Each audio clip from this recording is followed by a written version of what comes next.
დღეს შეიძლება იცხოვრო რომელიმე ქვეყანაში. არ იცოდე ამ ქვეყნის ენა. კი.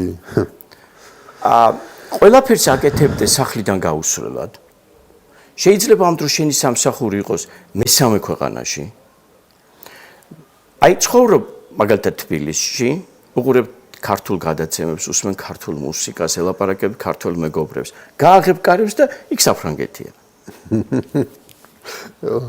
თურმე კარზე არის საფრანგეთი კი ეს შესაძლებელია რა თქმა უნდა დღევანდელი ძალიან უფრო პრობლემა ადრეც შეიძლებოდა ალბათ იმის გაკეთება რომ დაუშვათ თუნდაც 100 წლის წინ თუ უცხოეთში წახვიდოდი და იქ ქართულ წიგნებს დადევდი ქართულ დროშას ან რაღაცა ეგეც საქართველოში იქნებოდი მაგრამ კომუნიკაცია არ გექნებოდა საქართველოს ხო კომუნიკაცია ხო შეზღუდული იყო მარტო ძირითადად სატელეფონო საუბრები ხო სატელეფონო საუბრები და წერილები ხო, რომელიც კიდევ დრო ჭირდებოდა. ძალიან ნელი იყო და ახლა ფაქტიურად უშუალო ურთიერთობა მომენტალურად ღებულობს მეორე მხარე.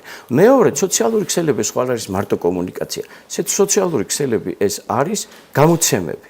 აი როცა შედიხარ და კითხულობ რაღაც ლენტებს ამ სოციალურ ქსელში, შეკითხულობ ფაქტიურად ჟურნალს, გაზეთს, რომელსაც თვითონ მომხმარებლები ქმნიან. საინტერესო ის არის რომ ფაქტიურად იმ დონემდეა მისული სოციალური ურთიერთობები, რომ ყველა ადამიანი თვითონ არის გამომცემელი რეალურად. შეგიძლია გახდე გამომცემელი, შეგიძლია გახდე ტელეპროდიუსერი YouTube-ზე გქონდეს არხი, სადაც შეგიძლია იმაზე მეტი მომხმარებელი ყავდეს, ვიდრე ზოგიერთ სატელევიზიო არხას აქვს. კი, თუ მოახერხებ ადამიანების დაინტერესებას. თუ მოახერხებ ადამიანების დაინტერესებას. თუ მოახერხებ გაყიდვა შენი ინფორმაციის.